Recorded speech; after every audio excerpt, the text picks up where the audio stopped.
hysteria and Cantaloupe update. Recall widens. Why? How? The TV news has covered this story poorly. Was it just coincidence that these cantaloupes came from an organic farm? MSNBC reports that Carol's Cuts LLC of Kansas City is recalling 594 pounds of cantaloupe packed in 5-pound trays as chunks and as an ingredient in 8-ounce mixed fruit medley containers. The move expands a previous voluntary recall of whole Rocky Ford cantaloupes grown and shipped by Jensen Farms of Holly, Colorado. Iran hiker release update. 2 Americans released from an Iranian prison will return to U.S. soil Sunday after being held for more than 2 years as accused spies. Most of New Jersey placed under flood warnings or advisories. The National Weather Service says streams and small rivers are likely to overflow their banks. The warnings, which cover nearly all of the state, are to expire between 10:30 p.m. Friday and early Saturday morning. But a flood watch remains across the state through Saturday afternoon. Heavy rain fell in many areas throughout Thursday and Friday and was expected to continue off and on through the weekend. Some parts of New Jersey are still cleaning up from flooding over the past month caused by Hurricane Irene and remnants of Tropical Storm Lee. Make no mistake, much of the Northeast, especially Broome County area, is still cleaning up after this funnel of perfect storms to the region. Police are looking for whoever vandalized President Barack Obama's West Side re-election campaign office Thursday evening in Westchester. The nondescript office, in the 6700 block of South Centinela Avenue, was repeatedly shot by someone with a BB gun, and an object, possibly a crowbar, was apparently thrown through a window, according to police. Google takes down activist post? Why this has occurred is currently unknown. If Google is honest about the matter, then all will be well, and nothing but time will have been lost. Google's data retention policy obviously forbids anything to ever be truly lost.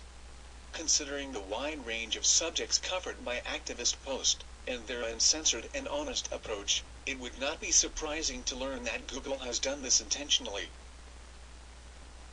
At this point, however, it remains speculation. If even a portion of activist post has been lost, it will be a considerable wound to the flow of real information.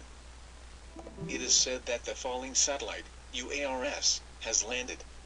But, in this Guardian.co.uk article, recently pointed out by YouTuber, I Always Seek, they point out that wherever the spacecraft lands, it will give the relevant authorities valuable experience ahead of a potentially more dangerous event in early November, when the German ROSAT satellite re-enters at 28,000 kilometers per hour.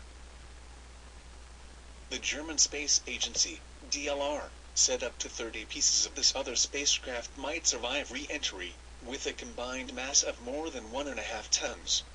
Another satellite, falling from the sky, super-rich real estate developer, Bob Ward, found guilty of second-degree murder of his wife.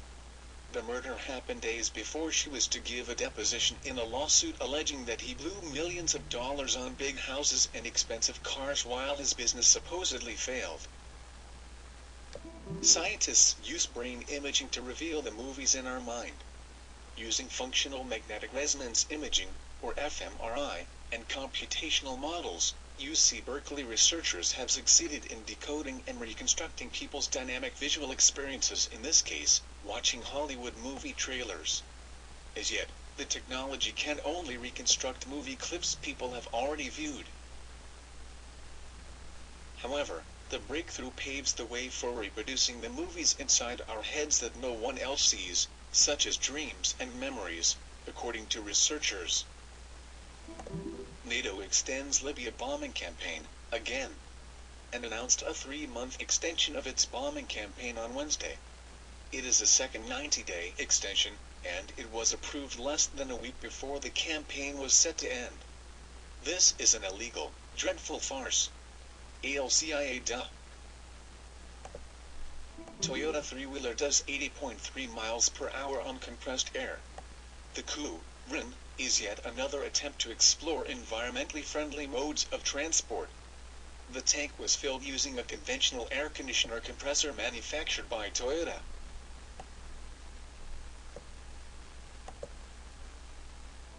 A Sausalito councilwoman has filed a complaint with police alleging she was assaulted by another member of the council when he slapped her hand at a meeting. Carolyn Ford says the slap by Councilman Mike Kelly at the September 13th meeting was hard and stung and allegedly followed a pattern of verbal abuse. She filed the complaint this week. In a Twilight Zone-ish article from elite-owned news scientist, Resurrected ancient protein is a potent antibiotic. Biologists have resurrected a mammalian antimicrobial compound that was last seen on Earth 59 million years ago when mammals were recovering from the Cretaceous tertiary extinction that wiped out the dinosaurs. Even now it is potent enough to destroy some of our most troublesome pathogens. Last year, the Infectious Diseases Society of America launched an initiative with the aim of producing 10 antibiotics to tackle multi-drug resistant bugs by 2020. The lower reaches of the Tree of Life are being explored for those antibiotics, says Ben Cox of La Trobe University in Bundoora, Australia. Wow. We here at Get In It for Truth tend to think that perhaps there's a reason why these things are ancient. And, the quote, the lower reaches of the Tree of Life. Those are very specific words. Please keep this in mind during your research. Brian Harrison, the chief executive of Solyndra, and Bill Stover, the chief financial officer of Solyndra, took the Fifth Amendment while testifying to the House Oversight and Investigation Subcommittee of the House Energy and Commerce Committee regarding their company's recent bankruptcy. How does a company go from having the President of the United States visited to having the FBI come in and confiscate its files? This article from The Independent, it fuels more theories, and makes myriad outrageous claims, but it states that a plane crash off the island of Ustica in 1980 triggered numerous conspiracy theories, and it turned out indeed true that it was caused by military aircraft, a court ruled. Ogden, Utah, police first in nation to use surveillance blimp. The police chief in Ogden, Utah, said the city could launch a surveillance blimp by Christmas as part of the city's crime-fighting efforts. The 54-foot-long craft will be equipped with multiple cameras and operated by pilots via remote control. A quick-paced, 12-mile ruck march at Fort Bragg left 43 soldiers suffering from a variety of heat-related injuries Friday morning, the Army said. 13 soldiers were admitted to a hospital. The soldiers were taking the final test of a grueling, 2-week course to earn the Army's Expert Field Medical Badge. Although temperatures were in the 70s with a light drizzle when the hunt began, the combination of high humidity and the onset of weariness after 2 weeks of intense training proved to be too much for most of the soldiers, said Colonel Scott Putzier, Rear Provisional Commander of the 44th Medical Brigade. Those looking for autumn-like weather to come to the Phoenix area will have to wait a little longer. Temperatures in the valley area are expected to reach a high of 107 degrees today, according to the National Weather Service. If you've been wondering who's going to replace Carol Bartz as CEO of Yahoo after she was fired by phone at the beginning of the month, the answer may be no one. In fact, following on from rumors that Yahoo was open to selling itself to the right bidder, now there are rumors that the company may be broken down and sold off in pieces to whoever is interested. Police Department's Operation Warp Drive postponed in light of criticisms from digital rights activists. The officers at the APD reportedly plan to seek out open Wi-Fi networks and make contact with residents who have open wireless connections and teach them the importance of securing them. The Electronic Frontier Foundation article states, in reply, that we're particularly concerned and disappointed by the Austin Police Department's bleak characterization of open Wi-Fi.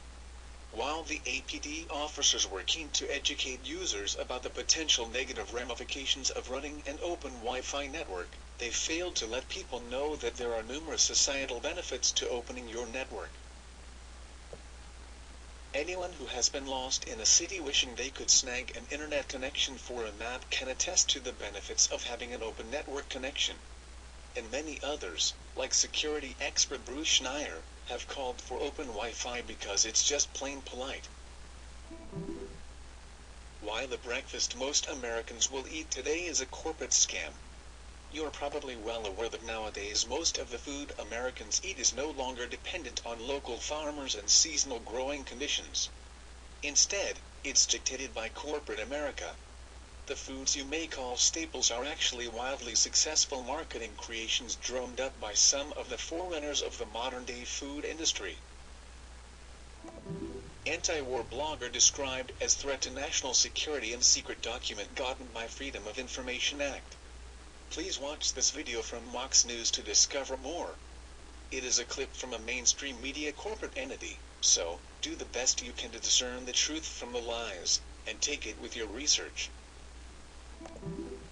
10 students to do community service, and remain on 3 years probation, for protesting against Israeli envoy's speech at a California university last year. The total amount of time taken up by the students exercising their free speech was approximately only 1 minute, an attorney for the group said. Update on the Amazon Books sweatshop probe. What's going on with labor in Pennsylvania?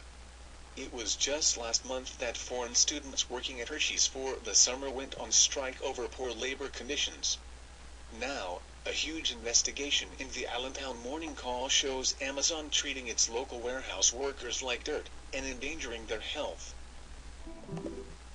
Also, an article from Scientific American titled, Time on the Brain, How You Are Always Living in the Past, and Other Quirks of Perception. Neuroscientist Kathleen McDermott of Washington University began by quoting famous memory researcher Endel Telving, who called our ability to remember the past and to anticipate the future mental time travel. You don't use the phrase time travel lightly in front of a group of physicists for whom the concept is not a convenient metaphor but a very real possibility. But when you hear about how our minds glide through time, and how our memory provides a link not only to the past but also to the future, you see Tulving's point. Hundreds of NATO ground and air forces are training right now at Camp Atterbury. The 750 service members from 13 countries are taking part in Operation Bold Quest, a joint forces exercise focusing on combat identification issues. On the airfield at Camp Atterbury sit giant cargo planes. Not American C-130s, but one plane from Italy and 2 from Germany. Inside the planes, NATO combat identification training is underway. Lastly, if you have the time, the complete collection of the Mystery Babylon series of lectures by Bill Cooper. Over the course of the series, Cooper gives an extensive background of the occult history and origins of secret societies throughout history and up to the present day. And full downloadable links here at Freeview Documentaries. Also included is a full transcript of the Mystery Babylon series. You're listening to the Hour of the Sun. I'm your host, William Cooper. Tonight, ladies and gentlemen, we begin the origin, the history, the dogma, and the identity of the ancient mystery religions which are now known as the mystery schools, the Order of the Quest, Freemasonry, the ancient Order of the Rose and Cross, the Knights Templar, the Sovereign and Military Order of the Knights of Malta, the Order of St. John of Jerusalem, the Priory de Sion, the Thule Society, or sometimes known as the Thule Society, the Order, the Skull and Bones, the Russell Trust, the Jason Society, the Scroll and Key, the Illuminati, and I could go on and on and on and on. But the most important thing to realize is that they all have been collectively known throughout the ages as the mystery schools, the Illuminati, which literally means illumined ones, international socialism, communism, they are all one and the same.